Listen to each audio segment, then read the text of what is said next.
noite a todos.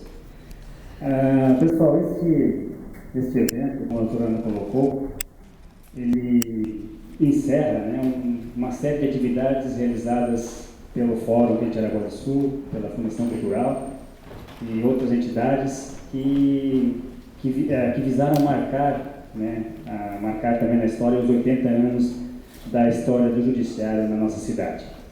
Quero saudar o corpo docente da Católica aqui presente, todos os alunos também, o Dr. Leonel Toiani, um longo caminho na área da advocacia pública. E dizer para vocês, pessoal, que, como a doutora Ana colocou, esse espaço aqui tem uma história muito rica. Durante 4 décadas, um pouquinho mais de 4 décadas, funcionou aqui o Fórum da Comarca de Jaraguá. E aqui, nesse espaço como um todo, marcou também a história da nossa cidade.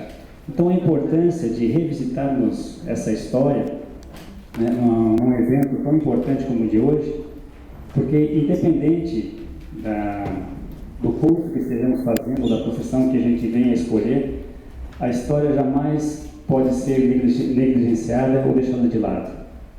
E vocês que são da área do direito, talvez mais até do que outras profissões, têm que estar buscando os erros e os acertos do passado para tentar, né, seguir os bons exemplos e tentar não fazer aquilo que de repente não foi tão bom.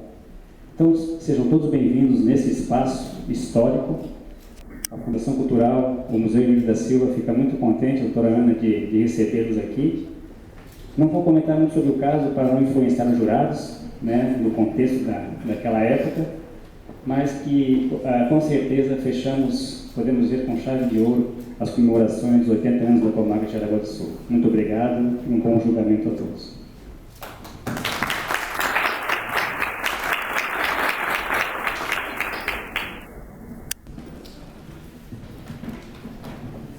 Tá certo, então.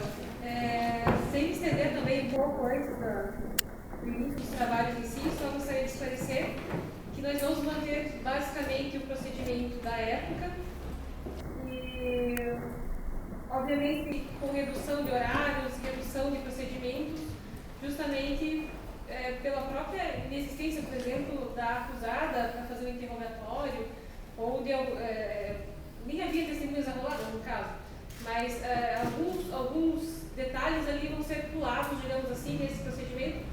Vamos basicamente às argumentações, que é a parte mais interessante que cabe aqui aos acadêmicos, que certamente estudaram bem o processo, estão bem preparados para isso.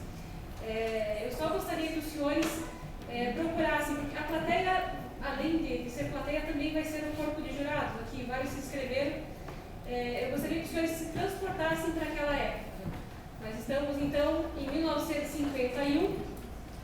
Na época, o presidente do Brasil era Getúlio Vargas. Imaginem-se no pós-guerra, a Segunda Guerra Mundial terminou em 1945.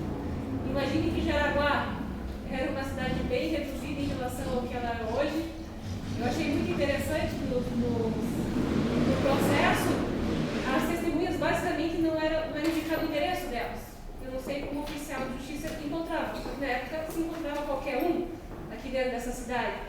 Não se dá o endereço do fórum em nenhum momento, só se diz, vocês são intimados só para aparecer ao fórum, em tal hora, em tal dia, porque isso também é muito óbvio. Então, você tem que se transportar para essa época. E para a situação da mulher da época também. O Código Penal da época é o mesmo Código Penal que temos hoje, porque ele é de 1940. Né? Percebam isso.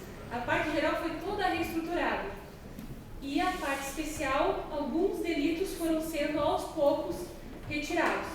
Mas nessa época, nós tínhamos vários delitos fazendo menção, por exemplo, à figura da mulher honesta, que seria a solteira virgem ou a casada de boa família, digamos assim.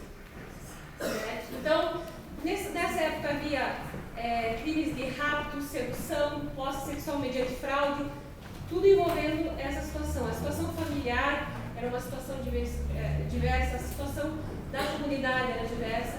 Então eu peço para que os senhores, nessa noite, até meio que inspirados por esse movimento mobiliário antigo, né? Tentem se transportar para aquela época e pensar como pensariam as pessoas naquela época. Feita essa ressalva, então, vamos dar início a essa sessão do Tribunal do Júri.